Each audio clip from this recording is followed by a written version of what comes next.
Well, where shall I begin? Begin at the beginning and go through to the end. That's what I always say. Yes, and quite right, too. The 20th of September, 1902. That was the beginning for me. The 20th of September, Virgo. Rather a prim sign, I always think, so I like to pretend to be a bit of a Libra, too. A Yorkshire lass, born in Hull. 34 Delapole Avenue, such a nice house. We left when I was only 3, so I don't remember much about it. Just wearing a pale blue coat and eating strawberries and cream on a vast stretch of bright green grass with people in white on it. A cricket club tea. Of course, yes, it must have been. So, one fine September afternoon in 1906, my mother, my aunt, my 5-year-old sister Molly and I came here to Palmer's Green. All those years ago, it doesn't seem possible. She was a romantic girl, my mamma, and because of this, she made what they call an unsuitable marriage. If your grandma had lived, your mother and father would never have met, let alone married. And where would Stevie have been then, poor thing? He was a great believer in independence, was your grandfather. Decide for yourself, he was always saying. And that's just what she did.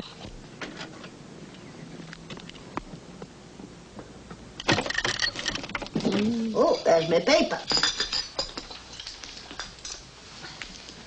My mother was a romantic girl, so she had to marry a man with his hair in curl, who subsequently became my unrespected papa. But that is a long time ago now. What folly it is that daughters are always supposed to be in love with papa. It wasn't the case with me. I couldn't take to him at all, but he took to me. What a sad fate to befall a child of 3. I sat upright in my baby carriage and wished Mamma hadn't made such a foolish marriage. I tried to hide it, but it showed in my eyes, unfortunately. And a fortnight later, Papa ran away to sea. He used to come home on leave. It was always the same. I could not grieve. But I think I am somewhat to blame. Oh, Pancho Gonzalez is doing well into the quarterfinals. So, with my father sailing the 7 seas, we came here to Avondale Road. After we'd settled in, we went round the corner to our landlord's shop. He was a plumber, a tall, thin man who looked like Charles II. We went round the corner to arrange a few things and to get me weighed. You were always being weighed for one reason or another. He had the most enormous weighing machines, I remember, the kind you use to weigh luggage. You're a fine package, he said, lifting you onto the scales. I came on a train, he said. I came on a train and then on a tram. I'm sorry you did, bless your heart. Well, he was wrong, that plumber. I wasn't a fine package. I was always being ill. Yes, that's why I came to London. Someone had to look after you with your mother being so weak and poorly. Yes, I often wished I could have been a bright, healthy child, but I wasn't, so that's that. Fate, I suppose. Stevie's fate. Fate, indeed. Oh, I believe in fate. I really do.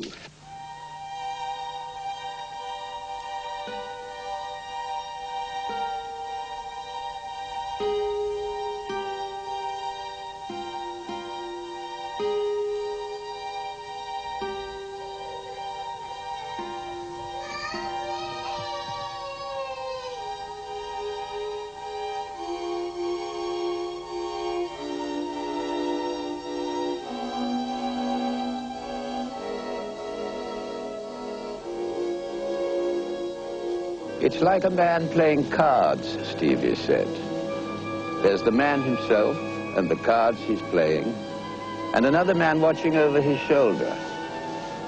The player is life, the watcher is the spirit, and the cards are fate. Stevie's fate was unfortunate, to say the least. It was tuberculosis. I spent months and months in a children's hospital. I first thought of suicide when I was 8. The thought cheered me up wonderfully. Life may be treacherous, I remember thinking, but you can always rely on death. It also occurred to me that if one can remove oneself from the world at any time, why particularly now? I realized death is my servant. He's got to come if I call him. I think every sensitive young child should learn this. It's a great source of strength and comfort. More tea, Peggy, dear? Oh, yes, please. Eventually, of course, I got better. Came back home to Avondale Road. How sweet the birds of Avondale, of Avondale, of Avondale.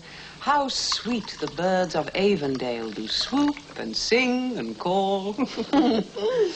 My sister Molly and I thought this was a beautiful house and a beautiful garden, and so it was. Well, so it is. Yes. Although our more cautious elders would only sign a lease for the first 6 months, we've been here ever since. Mind you, it was a country place then, with woods stretching all the way up to Southgate Station. But I still find it very dreamy and poetical. The people are charming, too. They have a helpful, non-interfering politeness, which is very like old Chinese courtesy. Is it 6 o'clock yet? It's 22. Oh, soon be time to do the vegetables. 2 old ladies lived next door to us then. Miss Jessie? Miss Jessie and Miss Emily. Miss Jessie was always very busy doing missionary work. She was forever collecting clothes for the heathen.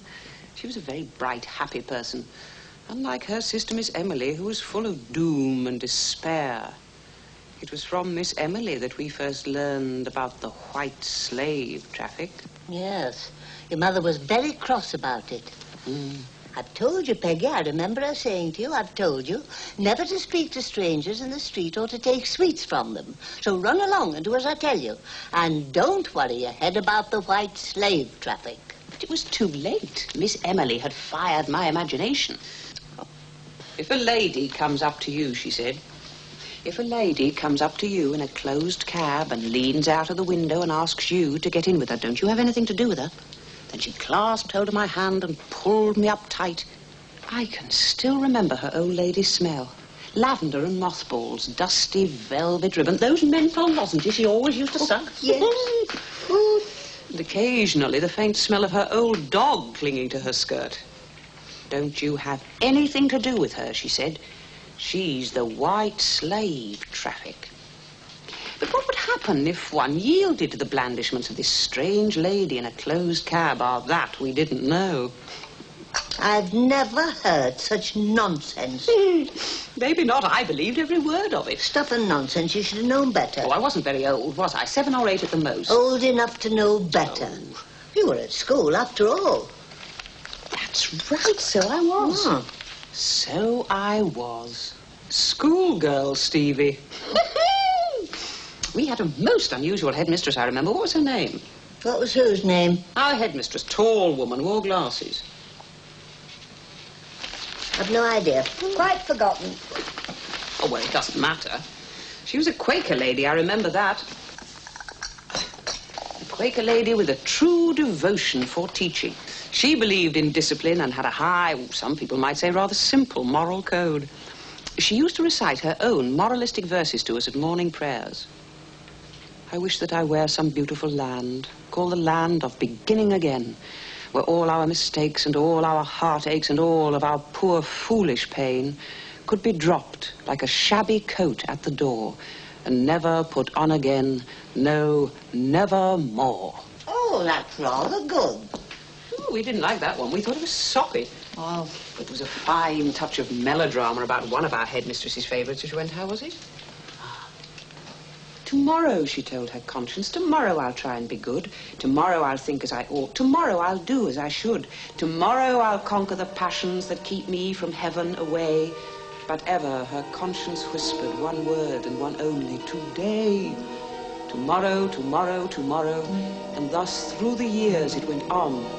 Tomorrow, tomorrow, tomorrow. Till youth like a shadow was gone. Till age and her passions had written the message of fate on her brow. And forth from the shadows came death with the terrible syllable, no! Peggy, dear, please, frighten the life out of me. We liked that one. Our headmistress, like more professional readers of verse, didn't pull her punches when it came to expression. That now fairly shocked us all. Beans or carrots, Peggy? What are we having? Lamb. Oh, beans then, please. Beans it is.